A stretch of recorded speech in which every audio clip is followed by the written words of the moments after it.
Oi gente, tudo bem com vocês? Continuando lendo o livro Benihim.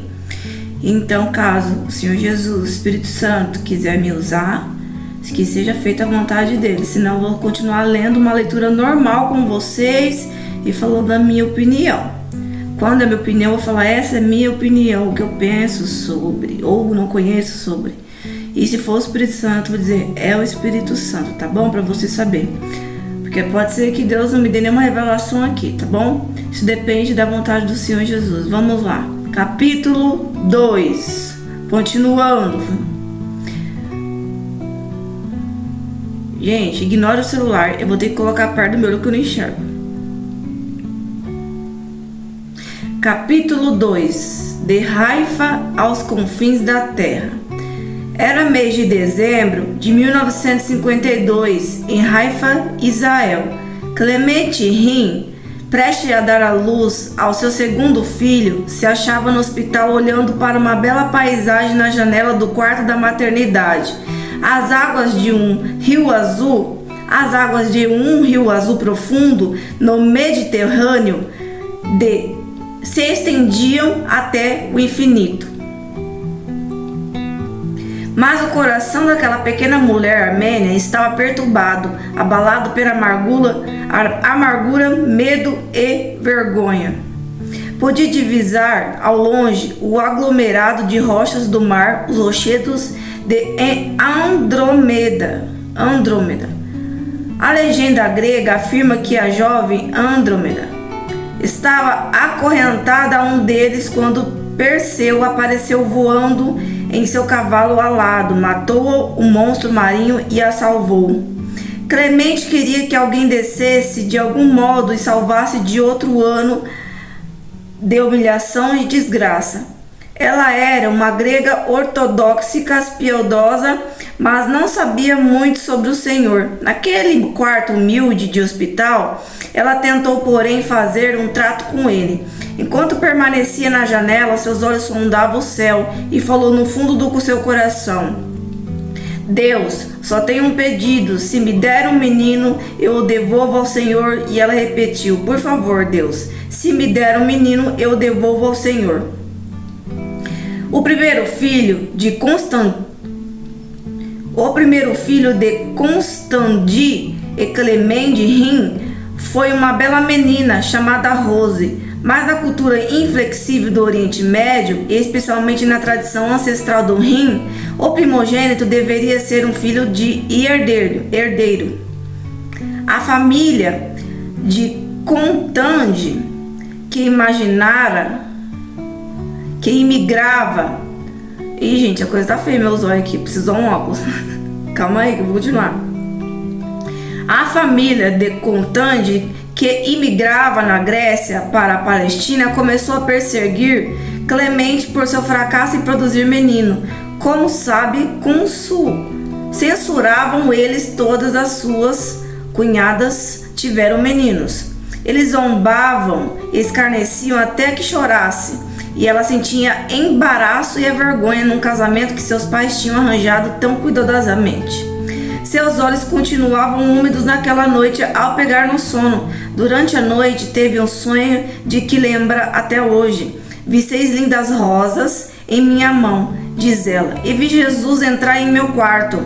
Ele veio e pediu que ele desse uma flor, uma rosa. E eu entreguei. Aqui, ó. Experiência de uma pessoa que viu o Senhor Jesus. Ele entrou no quarto e pediu uma rosa. Que lindo. Enquanto o sonho continuava, era um sonho, gente. Um sonho continuava, um jovem, baixo e magro, de cabelos negros, ele lembra cada traço do seu semblante. Nossa, peraí. Enquanto o sonho continuava, um jovem baixo e negro. Não, um jovem baixo e magro. Vocês veem como eu tô enxergando muito bem, viu? Pode achar que eu vou usar óculos logo. Enquanto o sonho continuava, um jovem baixo e magro, de cabelos negros, preto, né?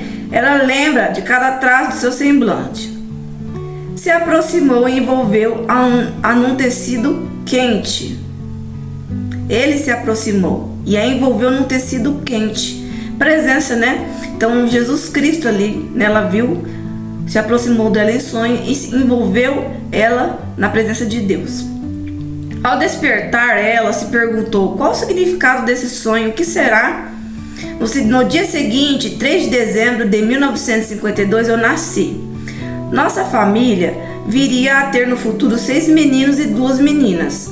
Mas minha mãe jamais se esqueceu do seu trato com Deus. Ela contou-me mais tarde o seu sonho e disse que eu era a rosa que entregou a Jesus. Que coisa linda, gente. Fui batizado na igreja ortodoxa grega pela patriarca de Jerusalém, Benedictus. De fato,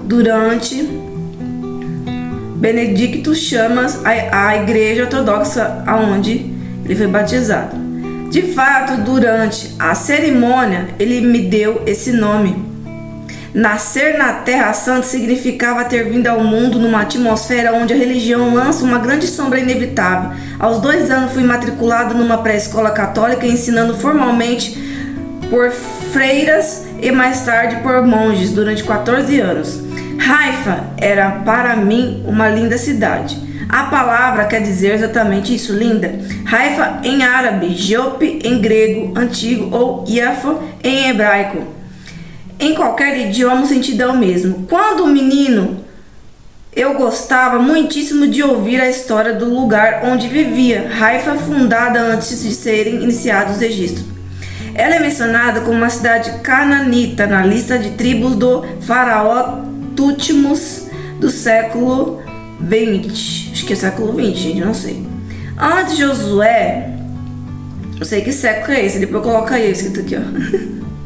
Antes de Josué ter travado a batalha de Jericó, foi nela que o rei fenício Tiro e Hirão, o nome, descarregou madeira de cedro para o templo de Salomão. Embora fascinante a história, não fora bondosa com a minha cidade. Haifa tinha sido invadida, capturada, destruída e reconstruída várias vezes. Simão Macabeu, Vespasiano e os mamelucos, Napoleão e Allenby, é um nome isso, Allenby, todos se apossaram dela. Haifa veio a ser colocada em uma nova nação em estado profetizado de Israel, só 6 anos antes do meu nascimento, mas a comunidade propriamente dita não era judia. Meu pai foi prefeito de Haifa durante a minha infância. Ele era um homem forte em cerca de 1,85 metros, 120 kg e uma capacidade natural para a liderança. Era forte de todo sentido, fisicamente e mentalmente, a sua vontade era férrea. Sua família emigrara na Grécia para o Egito antes de estabelecer-se na Palestina, mas ser de outro lugar era comum. Haifa da minha infância era verdadeiramente uma cidade cosmopolita.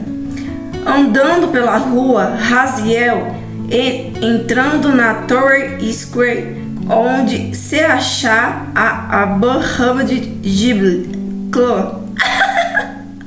Morri. Gente, tá aí no livro pra vocês lerem. A cadeia com muros de pedra é a grande mesquita construída em 1810. Eu podia ouvir os habitantes conversando em francês, búlgaro-árabe e outros idiomas. Nos quiosques de cafés ao ar livre, eu saboreava baklava. Meu Deus, não sei falar esses nomes não, vou ler isso daqui, ó. Baklava, eu saboreava baklava,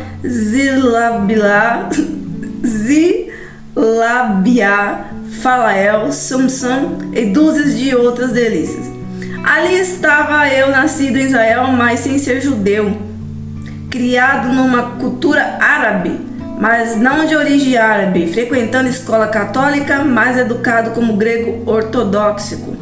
As línguas são fáceis de aprender nessa parte do mundo. Eu pensava que todos deveriam falar 3 ou 4 delas. Nós usávamos árabes em nossa casa, mas na escola as freiras católicas ensinavam em francês, exceto o Antigo Testamento, que era estudado em hebraico antigo. Durante minha infância, os 100 mil habitantes de Haifa haviam sido engolidos pela população judia de Tel Aviv, em explosão para o norte. A metrópole hoje tem o nome oficial de Tel Aviv Haifa, mas as 400 mil pessoas viviam nessa área. Tel Aviv começou, na verdade, com uma experiência judia em 1919, quando 60 famílias compravam 32 acres de dunas arenosas, desguarnecidas ao norte de Haifa, e foram se estabelecer ali. Elas estavam cansadas do confinamento e do ruído dos quarteirões árabes onde viviam. A expansão continuou até Tel Aviv se tornou a maior da cidade de Israel. Embora meu pai não fosse judeu, os líderes realistas confiavam nele e ficaram felizes em ter alguém de Haifa que pudesse comunicar-se com a comunidade internacional. Tínhamos orgulho do seu círculo de amigos, que incluía muitos líderes nacionais. Ele foi convidado para ser embaixador de Israel para países estrangeiros, mas preferiu permanecer em Haifa. A família recebia, porém, muito do seu tempo. Eu não posso, na verdade, dizer que conheci meu pai naquela época. Sua presença parecia ser sempre exigida em alguma função oficial ou reunião importante. Meu pai era uma pessoa muito extrovertida, mas rigorosa, e raramente manifestava qualquer sinal de afeição, de amor, né? Minha mãe, no entanto, supria essa deficiência. A minha mãe me dava amor. Isso fazia também parte da cultura dos homens que eram homens. Vivíamos confortavelmente. A posição do meu pai do governo possibilitava a manutenção de uma casa nos subúrbios. Era uma linda casa rodeada de muros altos com cacos de vidros na parte superior. Para a segurança, minha mãe podia ser chamada de dona de casa na acepção da palavra, pois criar aquela prole de pequenos rim, que é o dos bens da família, né, era tarefa de tempo integral. À medida que minha educação prosseguiu, passei a considerar-me católico. O processo foi iniciado bem cedo. A pré-escola que eu frequentava era, na verdade, uma espécie de convento, onde celebrava regularmente a missa. Meus pais, porém, não protestavam, porque uma educação na escola católica era considerada a melhor possível. Nos dias da semana eu estudava com as férias e no domingo ia à igreja ortodoxa grega com a mamãe e papai. Isso não constituía um problema na poliglota Haifa. A lealdade da igreja específica não importava tanto. Eu era católico? Sim, completamente. O catolicismo era a minha vida de oração. Ele ocupava meu tempo e atenção. 5 dias por semana tornou-se a minha mentalidade. Eu praticava e morava no convento, e nesse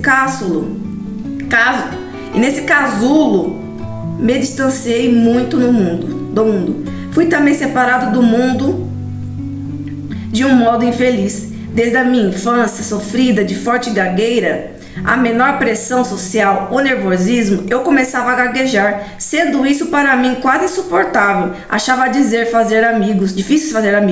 Algumas crianças zombavam de mim e outras apenas se manifestavam distante. Eu não sabia quase nada dos acontecimentos mundiais, apenas o que meus professores queriam que eu soubesse, mas era conhecedor da vida católica. No decorrer da minha educação, passei a estudar no colégio de freiras, colégio de irmãos, e fui ensinado por monges.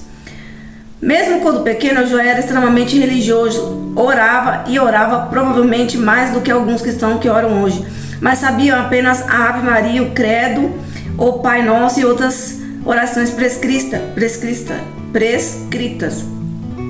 Só raramente eu falava de fato com o Senhor. Quando tinha um pedido específico, eu o mencionava.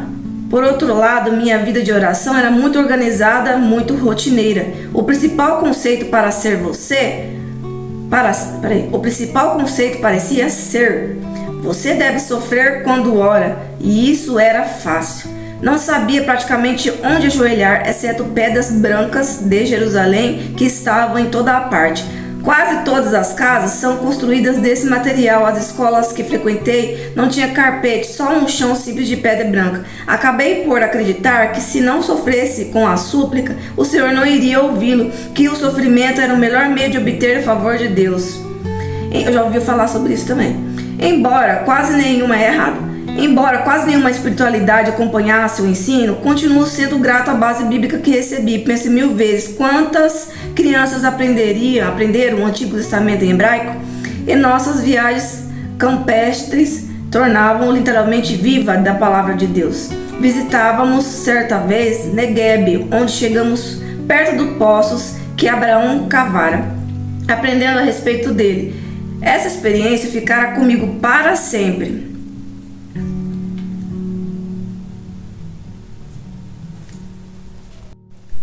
Deus tem falado comigo várias vezes durante a minha vida através de visões. Tô de visão. No decorrer de meus anos em Haifa, isso só aconteceu uma vez quando eu não passava de um garoto de 11 anos. Creio que foi dessa ocasião que Deus começou a mover-se em minha vida. Posso lembrar da visão como se tivesse sido ontem. Eu vi Jesus entrar em meu quarto. Ele usava trajes mais alvos que a neve, em um manto vermelho escuro drapejado sobre a veste. Uma pessoa que viu Jesus. Vi seu cabelo, olhei em seus olhos, vi os sinais dos cravos em suas mãos, vi tudo. Então é possível que na intimidade e quando Deus quer se apresentar. É preciso que compreenda que eu não conhecia Jesus. Eu não pediria que entrasse no meu coração, mas no momento em que eu ouvi, eu reconheci e sabia que era o Senhor. Então ele não pediu, Deus quis aparecer para ele. O Espírito testificou que era Jesus. Quando isso aconteceu, eu estava dormindo, mas de repente uma sensação incrível, que só pode ser descrita como elétrica, tomou conta do meu pequeno corpo. Era como se alguém tivesse me ligado numa tomada. Sentia um formigamento como de agulhas. Não era como espetado de agulha, mas formigamento como a gente se ajoelha e fica muito tempo de joelhos e começa a formigar. Aí começa a doer. Milhares delas percorrendo pelo meu organismo. O Senhor ficou então diante de mim enquanto eu dormia profundamente. Ele olhou diretamente para mim com os olhos mais belos que já vi e que já contemplara. Ele sorriu e seus braços estavam abertos. Eu podia sentir a tua presença. Foi maravilhoso e jamais esquecerei. O Senhor não me disse uma palavra, ele apenas olhou para mim e depois desapareceu. Acordei imediatamente. Eu mal conseguia entender o que acontecera, mas não foi um sonho. Deus permitiu que eu tivesse essa visão que causasse uma impressão indelével em minha jovem vida. Quando acordei, a sensação extraordinária ainda pendurava em mim. Abri os olhos e olhei ao redor, mas o sentimento intenso e poderoso continuava em meu íntimo. Que ele teve um encontro, com a presença. Sentia-me totalmente paralisado. Não podia mover nenhum músculo, nenhuma pestana. Achava-me completamente congelado ali. Todavia, mantinha meu controle.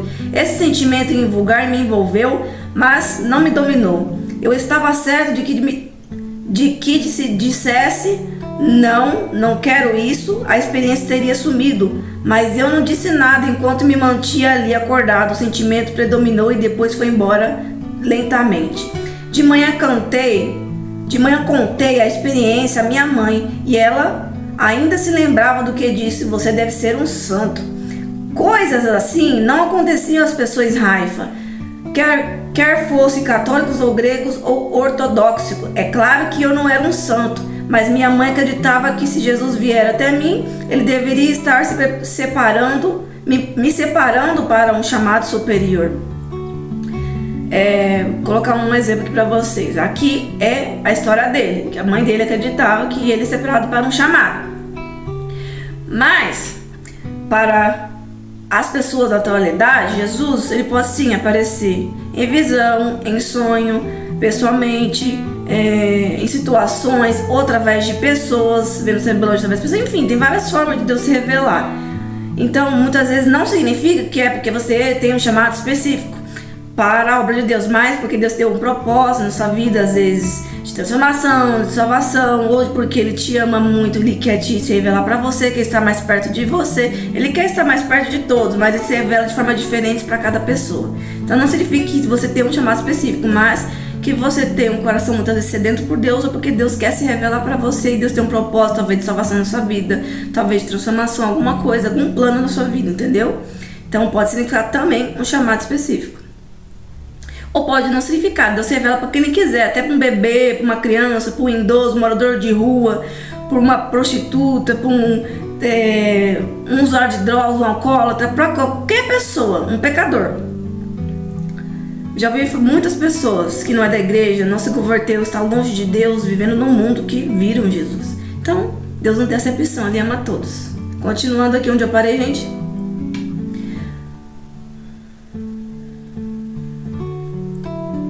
Deixa eu ver aqui. De manhã eu contei a experiência pra minha mãe, né? Ele falando. Coisas assim não acontecia com as pessoas em Haifa que fossem católicos ortodoxos. Aqui embaixo. Enquanto Deus tocava a minha vida, outros fatores que iriam mudar completamente o futuro da minha vida começavam a operar. Como eu morava em Israel, gente, desculpa o celular aqui, tá na minha cara, eu tenho que fazer isso pra ler. Peraí, deixa eu ir mais perto, que aí esconde o celular. Como eu morava em Israel, na década de 60, estava a par da tensão política crescente. As incursões árabes do território de Israel eram quase diárias ao longo das fronteiras que dividiam o Egito da Jordânia e da Síria, e o exército de Israel retaliava regularmente atacando com suas tropas. Em maio de 1967, Israel e os 3 países árabes alertaram suas forças armadas para a possibilidade de uma guerra. A pedido do Egito, as tropas das Nações Unidas deixaram a faixa de Gaza e a península do Sinai. A seguir, no dia 5 de julho de 1967, os aviões de Israel atacaram os campos de aviação do Egito, Jordânia e Síria. Esse conflito foi chamado de Guerra dos 6 Dias. E em menos de uma semana, os israelitas destruíram quase completamente as forças aéreas e árabes. As tropas israelitas ocupavam a faixa de Gaza, a península do Sinai, a margem do ocidental e as colinas das Sírias de Golan. Israel dominou em pouco tempo o território de árabe, totalizando mais de 3 vezes sua extensão de terra original. Jamais esquecerei desse dia, em princípios de 1968, em que meu pai reuniu a família e nos contou que estava fazendo planos para migrarmos. Ele nos disse: por favor, não discutam o assunto com ninguém porque pode haver problemas com nossos vistos de saída. O plano inicial era mudarmos para a Bélgica. Meu pai tinha ali alguns parentes e a ideia era de mudar para um país de fala francesa. Parecia bom. Afinal de contas, eu fora educado nesse idioma. Certa noite, um adido da embaixada canadense visitou-nos para mostrar um filme de curta-metragem sobre a vida de Canadá. Toronto parecia uma cidade florescente. 2 irmãos do meu pai viviam ali, mas nós duvidávamos que estávamos financeiramente qualificados para serem nossos patrocinadores oficiais. Os problemas ligados à nossa partida pareciam crescer a cada dia que houve uma ocasião em que meu pai informou que talvez não pudéssemos deixar o país antes de 5 anos. Eu tenho que ler essas histórias, gente, que vai chegar lá no meio onde ele vai falar que tudo isso resumiu para ele ter um encontro com Deus. Essa é a história dele. A essa altura, estávamos tão ansiosos para partir que me ajoelhei naquelas pedras de Jerusalém e fiz um voto a Deus. Aí, chegou. Senhor, orei, se o Senhor nos tirar daqui, eu lhe farei o maior frasco de óleo de oliva que puder encontrar. E acrescentei: quando chegarmos a Toronto, eu lavarei a igreja e oferecerei ao Senhor em ação de graças. Ele fez um voto. No ambiente que eu crescera, fazer tratos com Deus não era coisa comum, não era coisa incomum. E o óleo de oliva era um artigo de alto preço. Fiz então um voto. Dentro de poucas semanas, um jovem da embaixada canadense telefonou a meu pai para dizer: Sr. Rim, arranjamos tudo. Não me pergunte como. Todos os seus papéis estão em ordem e o senhor pode partir quando quiser, por causa do voto dele. Não demorou muito, vendemos quase todos os nossos bens e nos preparamos para uma nova vida na América do Norte. Naqueles últimos dias da Terra Santa, eu tive uma sensação intensa de que alguma coisa grandiosa estava para acontecer e eu sabia que ia deixar uma cidade especial, mas sentia que o melhor ainda estava por vir. Jonas embarcou no porto da antiga cidade de Jope, a minha Haifa. E o resultado foi a salvação de Nínive. Quantas vezes eu subi a cidadela, o alto monte que ficava à cavaleira do porto, junto ao faraó, uma igreja franciscana construída em 1664, e perto dele se achava o lugar de casa de Simão o Curtidor, onde o apóstolo Pedro morou por algum tempo e teve uma visão que mudou o mundo. Ao ouvir a voz de Deus dizendo que deveria aceitar tanto gentes como judeus na igreja, Pedro respondeu: reconheço verdade, Por verdade que Deus não faz acepção de pessoas, pelo contrário, em qualquer nação, aquele que teme e faz o que é justo e que lhe é aceitável. Atos 10:34. A partir desse momento, a mensagem de Cristo espalhou-se a Jope para Cesareia e até os confins da terra, tocando toda a humanidade.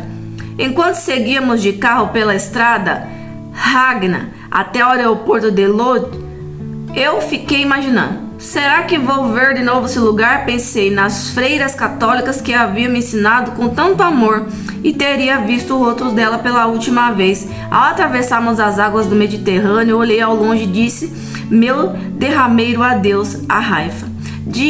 Tinha um nó na garganta. A cidade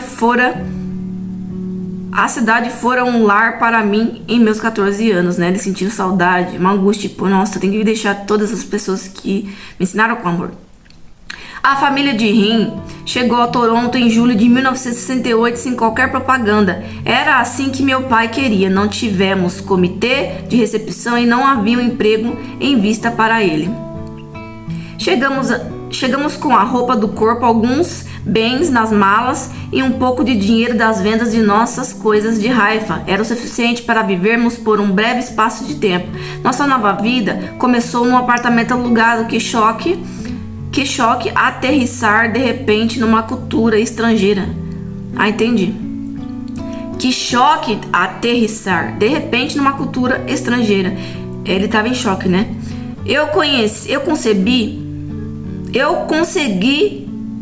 Nossa, gente, não enxergando. Eu conseguia gaguejar em várias línguas, mas o inglês não era uma delas. 1, 2, 3 era o máximo que sabia. Meu pai, no entanto, havia estudado inglês suficiente bem para aprender um pedido de emprego e teve êxito. Ele aceitou o desafio a tornar-se, dentro de todas as coisas, um vendedor. Não sei se foi o peso de ter sustentar uma grande família ou sua confiança natural em tratar com as pessoas, mas o fato é que meu pai se tornou um sucesso imediato em sua recém-descoberta profissão. Antes de que se passassem muitos meses, nós mudamos para a nossa nova casa. Estávamos todos orgulhosos dela. A vida mudou rapidamente para mim. Em vez de frequentar uma escola católica particular, fui para uma escola pública, a escola secundária de George Vanier. Como a maioria dos garotos da escola trabalhava em meio período, eu também quis fazer o mesmo. Vivíamos no distrito de Northwark, de Toronto. E não muito longe, distante de nós, fora aberta a nova Alameda de Fairview. Eu pedi um emprego num pequeno quiosque que vendia hambúrgueres e sorvete. Embora não tivesse experiência prévia, eles me admitiram. Todo dia depois da escola eu ia para lá. Certo sábado, porém, entrei numa mercearia e perguntei ao gerente: onde está o óleo de oliva? Quero o maior fresco ou lata que tiver. Ele encontrou um frasco bem grande e me deu no dia seguinte, e eu entrei orgulhoso na igreja ortodoxa grega e cumpri o voto que fizera a Deus. Coloquei o óleo na frente do altar e disse baixinho: obrigado, Senhor, obrigado por nos trazer em segurança para o nosso lar. Meu coração estava tão cheio quanto aquele frasco de óleo. Eu trabalhava o melhor possível no quiosque por causa da minha gagueira. Não conversava muito, mas me tornei perito em colocar o sorvete nas casquinhas. Eu trabalhava com um rapaz chamado Bob. Não vou me esquecer daquele dia em 1970, quando eu cheguei ao trabalho e descobri que Bob tinha feito uma coisa muito estranha. Ele colocava em todas as paredes, quiosques pequenos, pedaços de papel com versículos bíblicos escritos neles, e pensei que ficara maluco. Eu sabia que ele era cristão, pois me contara, mas aquilo não era um pouco demais? Disse a mim mesmo. Por que será que fez isso? Será para mim? Provavelmente conheço melhor a Bíblia do que ele. Finalmente perguntei qual a razão desses papeizinhos. Bob começou imediatamente a me dar o seu testemunho. Achei que não iria acabar nunca. Quando terminou, decidi que ficara mais longe possível daquele sujeito malucado. Tentei evitá-lo o máximo, mas foi quase impossível, pois trabalhávamos juntos. Ele tocava no assunto de religião toda hora, né? Não é religião, ele falava de Deus, né? Como muitas pessoas entendem. Ele tocava no assunto religião toda hora, mas que isso, porém, ele queria falar sobre o novo nascimento, uma frase que não estava em meu vocabulário, nem em meu conceito de escritura. Então, muitas vezes a pessoa está pregando a palavra, está evangelizando, né, as pessoas, está falando de Deus o tempo todo, só que porque ela está fluindo o Espírito Santo. E as pessoas muitas vezes chamam de fanático, de doido, de malucado, acha estranho, afasta, fala que é exagero, que não precisa. Mas é porque conheceu o poder, a glória de Deus impacta a pessoa, né, para levar com poder e amor. E aqui ele estava falando que ele não conhecia sobre o novo nascimento, né? Conhecia a Bíblia toda, não conhecia sobre o novo nascimento. Bob finalmente deixou o quiosque, mas muitos dos seus amigos frequentavam a minha escola. Nós dois, nos 2 anos, vou colocar mais perto do celular.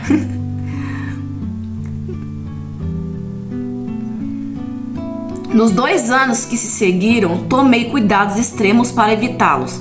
Eu pensava, eles são um bando de excêntricos. Eles pareciam realmente estranhos. Falavam de modo estranho, era o completo oposto das freiras que me haviam ensinado. Durante meu último ano, na Georges Vanner, pela segunda vez em minha vida, tive um encontro com o Senhor. Pela segunda vez. Ele entrou em meu quarto para visitar-me, desta vez da forma de um sonho inesquecível. Em Haifa, a primeira vez foi pessoalmente, depois foi com um sonho. Em Haifa, né, em visão. Em Haifa, aos 11 anos, a visão de Jesus de pé em minha frente, eu acabei de falar, deixaram uma impressão indelével. Mas agora, em Toronto, o fato não aconteceu enquanto estudava na escritura. Eu ainda frequentava a igreja, mas o evento ocorreu inesperadamente e fiquei aturdido com a experiência. Quero contar-lhe exatamente o que aconteceu em meu quarto naquela noite fria de fevereiro de 1972. Em meio ao sonho, comecei a descer uma escada escura e comprida. Ela era tão íngreme que pensei que ia cair e seguia em direção ao abismo sem fundo. Eu estava preso por uma corrente, aprisionado à minha frente e outro atrás de mim. Minhas roupas eram as de um sentenciado, né? Uma pessoa presa. Havia cadeias em meus pés e ao redor do meu pulso. Tanto na frente como atrás em mim, a fila de cativos era infindável. Depois disso, a névoa sinistra daquele poço mal iluminado viu um grande número de pessoas pequeninas se movendo. Eram parecidas com duendes. Era parecido com duendes com orelhas de forma estranha. Não podia ver seu rosto e suas formas mal se distinguiam, mas estávamos sendo obviamente empurrados da escada abaixo por eles, como uma manada de gado para matadouro, ou pior ainda. Parecia um inferno, né? Ele tá falando, ele tá querendo dizer. E o súbito, vindo de não sei onde, apareceu o anjo do Senhor. Oh, como foi maravilhoso contemplar! O ser celestial pairou um pouco à minha frente, apenas alguns passos, né? Ele viu o anjo. Eu jamais vira algo assim antes, nem mesmo em sonhos. Um anjo luminoso e belo no meio daquele buraco escuro e tenebroso. Quando olhei de novo, o anjo fez o sinal aproximar-me. Ele olhou então em meus olhos e me chamou. Meus olhos se fixaram nele e comecei a andar na sua direção. As cadeias caíram instantaneamente de minhas mãos e pés e eu não estava mais preso aos meus companheiros. O anjo me levou apressadamente através de uma porta e no momento em que penetrei a luz, o ser celestial me tomou pela mão e me deixou cair pela estrada de Don Mills, bem na esquina da escola de George Vanner. Ele me deixou aos poucos centímetros de muro da escola, bem ao lado de uma janela. O anjo desapareceu num segundo e eu acordei cedo e corri para a escola para estudar na biblioteca antes das aulas começarem. Enquanto ali estava sentado, sem sequer pensar no sonho, um pequeno grupo de estudantes veio à minha direção. E eu reconheci imediatamente, eram aqueles que tinham ficado me aborrecendo com toda aquela conversa sobre Jesus. Eles me convidaram para participar de sua reunião de oração na matutina. A sala ficava ao lado da biblioteca e pensei, vou livrar-me deles para sempre. Uma pequena reunião de oração não vai me prejudicar. Respondi, está bem, e fomos juntos para a sala. O grupo não era grande, apenas 12, 15 garotos, e a minha cadeira ficava bem no meio. De repente, o grupo inteiro levantou as mãos e começou a orar em línguas engraçadas e desconhecidas. Pra ele era engraçado, né? Eu nem sequer fechei os olhos, mal podia piscar. Ali estavam alunos com 17, 18 e 19 anos de idade, rapazes que eu havia conhecido na aula, louvando a Deus com sons ininteligíveis, quero falar em línguas. Eu jamais ouvia mencionar ou falar em línguas e fiquei atônito. Pensar que Benny se achava numa escola pública, em propriedade pública, sentado no meio de um bando de fanáticos, estava além da minha compreensão. Não orei, fiquei só observando. O que aconteceu em seguida foi mais do que poderia ter imaginado. Fui tomado por uma estranha vontade de orar, mas eu não sabia o que dizer. Ah, Ave Maria, não parecia apropriada para o que estava sentindo. Eu jamais aprenderá a oração do pecador. Em qualquer uma das minhas aulas de religião, tudo o que conseguia lembrar de meus encontros com o povo de Jesus era a frase: você precisa conhecer Jesus. Essas palavras pareciam deslocadas para mim, porque eu achava que eu conhecia. Foi um momento embaraçoso, ninguém estava orando comigo ou sequer por mim. Todavia a atmosfera espiritual mais intensa que já sentia me cercava. Seria eu um pecador? Não achava que era. Né, como muitos não entendem a palavra. Eu era apenas um bom rapazinho católico que orava todas as noites e confessava o seu pecado, quer necessidade ou não. Mas naquele instante fechei os olhos e disse palavras que mudaram a minha vida para sempre. E disse em voz alta: volte, Senhor Jesus. Não sei por que falei isso, mas foi só o que saiu da minha boca. Repeti várias vezes as palavras: volte, Senhor Jesus, volte, Senhor Jesus. Eu pensava que ele saíra da minha casa e de minha vida. Na verdade, não sabia. Mas no momento que pronunciei essas palavras, um sentimento estranho me envolveu, levando-me à volta ao torpor que sentira aos 11 anos. Era menos intenso, mas a voltagem daquela mesma força se repetira em mim. Ela me atravessava, a presença. O que realmente percebi, no entanto, foi aquela onda de poder me purificando. Instantaneamente, de dentro para fora, eu me senti absolutamente limpo, imaculado e puro. E de repente via Jesus com os meus próprios olhos. Aconteceu no momento ali e estava ele, Jesus. Vou parar por aqui, gente. No outro vídeo eu continuo e vou falar um pouco sobre o que eu li. Tô lendo o livro com vocês, então tive que ler o livro inteiro. Não tem como pular a parte também, porque eu nunca li esse livro para poder resumir para vocês. Tô lendo juntamente com vocês. Então, quem tem interesse em ouvir toda a história está aí. Estou lendo, vou ler até a página 143 por completo, explicando algumas coisas. Ali eu estava lendo a história dele, como foi a vida dele, e que ele conhecia a Bíblia, foi criado por ortodoxos, católicos, mas ele não sabia o que era nascer de novo, não sabia o que era a entrega verdadeira com o Senhor Jesus. E ele foi tendo experiência com o Senhor Jesus, aos 11 anos ele teve a experiência com a presença de Jesus. Depois teve a experiência em visão, em sonho. E Deus começou a se revelar para ele ali, o Senhor Jesus Cristo. E isso acontece com muitas pessoas. Muitas vezes a pessoa não está buscando, não está desejando. Mas Deus tem um plano de salvação, um plano de se revelar para essa pessoa. E não é acepção de pessoas. Ele tem vontade de fazer isso com todas as pessoas. Basta você abrir o coração, você ter o desejo de receber mais de Deus e buscar, dar espaço. Quando você ainda não recebeu, então tem pessoas que Deus se revela sem pedir, quando Deus tem um plano, uma prece, uma ansiedade, porque tem um plano na vida dessa pessoa, um amor muito grande.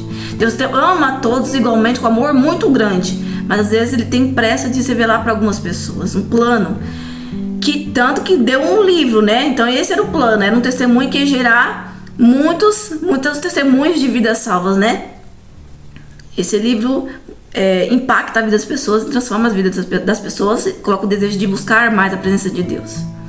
Então ali gerou um testemunho. Então o plano de Deus era esse, transformar e dar um testemunho que marcaria gerações e gerações. Então ali Deus foi se revelando para ele. Então Deus pode se revelar para você quando você buscar, abrir o coração, sentir o desejo, ou muitas vezes quando você não sente o desejo, está aí perdido no mundo, mas Deus pode se revelar para você onde você estiver, entendeu? Nada limita Deus. E isso acontece com muitas pessoas. Existem os dons espirituais, e depois eu faço um vídeo sobre isso. Existem os dons espirituais, e entre eles, entre o dom da revelação, tem revelação em visão, em sonho. Então Deus se revela da forma que ele quiser. Ou ele pode aparecer para a pessoa, como diz aqui a palavra de Deus, Número 12:6. E ele disse: ouçam minhas palavras. Quando entre vocês há um profeta do Senhor, ele me revela visões e em sonhos falo com ele. Não é assim, porém, como meu servo Moisés, que é fiel em toda a minha casa, com ele falo face a face claramente, não por enigmas. Ele te contempla a forma do Senhor. Porque não temeram falar contra o meu servo Moisés.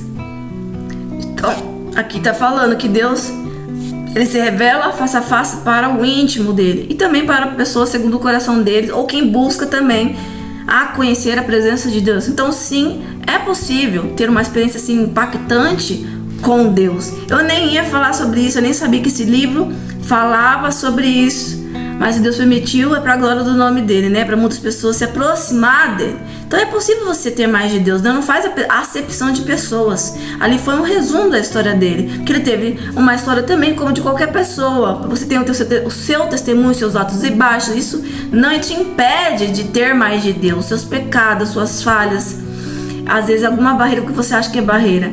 Então você muitas vezes quer receber mais de Deus, mas você não quer buscar a Deus. Você sabe que você tem que buscar, mas você tem que dar espaço. Então existe casos e casos. Quando você sabe, está consciente que tem que buscar, que é o Espírito Santo que já falou na sua mente, você tem que dar espaço. Às vezes a pessoa não tem consciência que tem que buscar como ele, e Deus vai e se revela, por causa do propósito, do plano que tem na vida da pessoa. Então, não é porque Deus ainda não se revelou para você ainda dessa forma, não se revelou de nenhuma forma para você, ou nunca ouviu a voz do Espírito Santo, que ele não te ama. Sim, ele ama, mas ele só precisa de uma oportunidade, que você dê uma oportunidade para ele, que você abra a porta, que você busque, que você tenha fé, que você busque a presença, diga para ele se revelar. Se você já fez isso, então você precisa continuar buscando, insistindo, para receber no momento certo, como eu disse no outro vídeo, né? Chuva seródia. Então tudo tem seu tempo, você planta para colher. Então existe a intimidade com o Espírito Santo que você deve buscar para receber mais da presença, para conhecer a Deus. Então tudo tem o seu tempo. Então pessoas na Bíblia, muitas pessoas na Bíblia para receber, algumas pessoas demoraram, né? Para poder receber, às vezes 10 anos, 20 anos. Você vai desistir? O que eu falei para vocês? Não foque na bênção, como o versículo de ontem.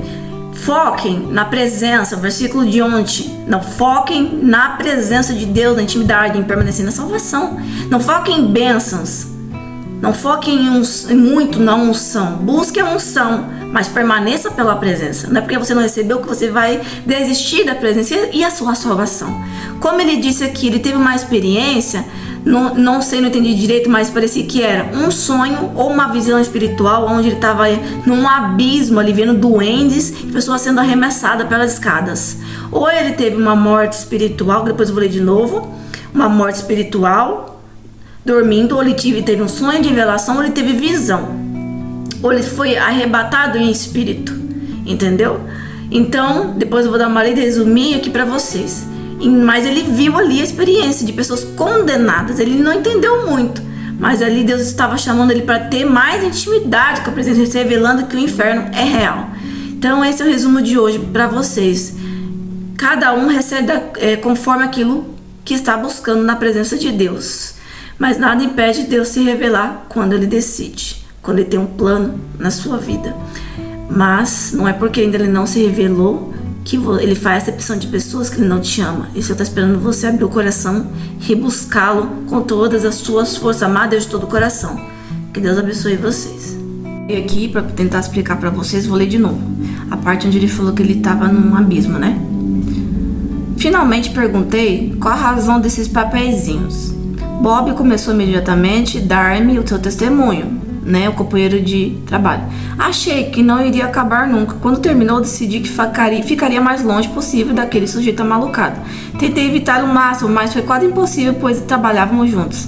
Ele tocava no assunto de religião toda hora mais que isso. Porém, ele queria falar sobre o novo nascimento, uma frase que eu não estava no meu vocabulário. Nem eu, nem meu conceito de escritura. Bob finalmente deixou o quiosque, mas muitos de seus amigos frequentavam a minha escola. Nos 2 anos que seguiram, tomei cuidados extremos para evitá-lo. Eu pensava, eles não são um bando de excêntricos. Eles pareciam realmente estranhos. Falavam de modo estranho, era completo oposto das freiras que me ensinava, né? Durante meu último ano, George Vanner, pela segunda vez em minha vida, tive um encontro com o Senhor. Ele se encontrou em meu quarto, entrou.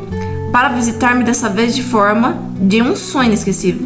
Em Haifa, aos 11 anos, a visão de Jesus em pé em minha frente deixara impressão indelével. Mas agora em Toronto, o fato de não acontecer enquanto eu estudava na escritura. Eu ainda frequentava a igreja, mas o evento ocorreu inesperadamente e fiquei aturdido com a experiência. Quero contar-lhe exatamente o que aconteceu em meu quarto naquela noite fria de fevereiro. Então, a experiência dele aconteceu no quarto dele, à noite. Em meio disso, ao sonho, comecei a descer uma escada. Pronto. Aqui, resumindo, foi um sonho que ele teve do abismo, do inferno, né? Então, vamos lá. Em meu sonho, comecei a descer uma escada escura e comprida. Ela era tão íngreme que pensei que ia cair e seguia em direção ao abismo sem fundo. Eu estava preso por uma corrente e um prisioneiro à minha frente e o outro atrás de mim. Minhas roupas eram de um sentenciado. Havia cadeias em meus pés ao redor do meu pulso, tanto na frente como atrás de mim na fila e de cativeiros eram infindáveis. Depois disso, uma névoa sinistra daquele poço mal iluminado viu um grande número de pessoas pequeninas se movendo que pareciam com doentes, com orelhas de forma estranha, pois não podia ver seu rosto e suas formas de maus se distinguiam, mas estávamos sendo obviamente empurrados escada abaixo por eles, como uma manada de gado para o matadouro, ou pior ainda, o súbito, vindo de não sei onde, apareceu o anjo do Senhor. Oh, como foi maravilhoso contemplar o ser celestial, pairou um pouco à frente da minha. Eu jamais vira algo assim antes, nem mesmo em sonhos. Um anjo luminoso e belo no meio daquele buraco escuro tenebroso. Quando olhei de novo, o anjo fez sinal a aproximar-me. Ele então olhou em meus olhos e me chamou. Meus olhos ficaram fixos e comecei a andar na sua direção. As cadeias caíram instantaneamente de minhas mãos e meus pés, e eu não estava mais preso aos meus companheiros. O anjo levou apressadamente através de uma porta no momento em que penetrei na luz, e o ser celestial me tomou pela mão e me deixou cair na estrada de Donmill, bem na esquina da escola de George Vane. Ele me deixou aos poucos centímetros no muro da escola, bem ao lado da janela. O anjo desapareceu num segundo e eu acordei cedo e corri para a escola para estudar na biblioteca antes das aulas começarem. Então aqui foi um sonho, uma experiência de sonho, revelação em sonho que ele teve. Então existe várias formas de revelação, né? Mas essas duas formas que eu vou falar, existe duas formas. Às vezes a pessoa pensa que é sonho, mas não é sonho, mas é um arrebatamento, é espírito dormindo muitas vezes. Ou às vezes é um sonho, revelação, ou um sonho profético, entendeu? Então ali foi uma experiência que ele teve com o abismo, né? Pessoas sendo arremessadas ao inferno, né? Então esse doente seria seres espirituais malignos. É isso, esse é o resumo para vocês. Que Deus abençoe, até o próximo vídeo. Gente, é grande, mas escutem aí que vale a pena.